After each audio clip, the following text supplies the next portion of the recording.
Hello guys, ఇంకా ఏంటి విశేషాలు? 2024 సక్సెస్ఫుల్గా టైం వేస్ట్ చేసేసాం.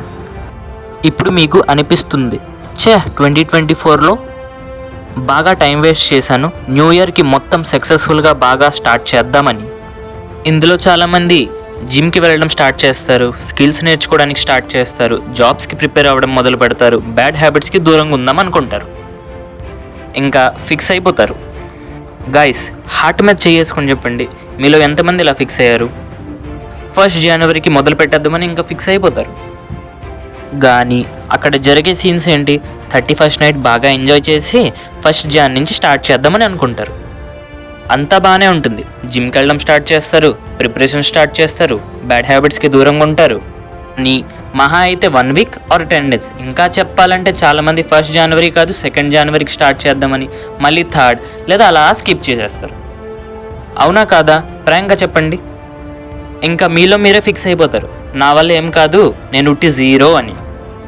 ఒకవేళ మీకు కానీ ఇలాంటి రిజల్యూషన్స్ ఉంటే మీరు మాత్రమే మిస్టేక్స్ చేయకండి, వీలైతే కొంచెం ముందే స్టార్ట్ చేయండి, లేదా కంగారేం లేదు 1st జాన్కి అంతా అయిపోవాలని. 1st జాన్కి అవ్వచ్చు అవ్వకపోవచ్చు, అండ్ దాని ద్వారా మీరు డిసప్పాయింట్ అవ్వకూడదు అండ్ రిగ్రెట్గా ఫీల్ అవ్వకూడదు. గుర్తుపెట్టుకో, ఆ ఇయర్ మొత్తం నీకు ఛాన్స్ ఉంది నిన్ను నువ్వు ప్రూవ్ చేసుకోవడానికి. కానీ స్టార్ట్ చేసిన తర్వాత మీరు ఆ వర్క్లో కన్సిస్టెన్స్ అండ్ డిసిప్లిన్ని బాగా మెయింటైన్ చేయాలి, and everyday me best and 100% ఇవ్వడానికి ట్రై చేయాలి. అండ్ ఈ వీడియో ఎంత లాస్ట్ వరకు చూసారంటే మీరు ఎంత కన్సిస్టెడో అండ్ ఎంత డిసిప్లిన్ అర్థమవుతుంది.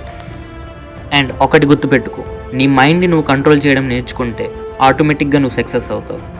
లాస్ట్లో ఫైనల్గా speed thrills but over confidence skills. And ఫైనల్గా ఇది గుర్తుపెట్టుకో, you have a fight with your self. And నువ్వు సక్సెస్ కోసం వెయిట్ చేయాలి కానీ సక్సెస్ నీ గురించి వెయిట్ చేయకూడదు. Finally all the best for your fight in 2025.